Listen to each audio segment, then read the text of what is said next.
Casa meva és petita però confortant. Portes de faig, terra de gres català.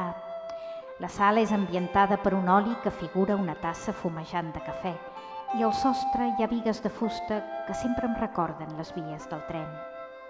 Hi ha un gat de mentida, fet a consciència perquè tothom hi caigui sobre un bagul al rebedor.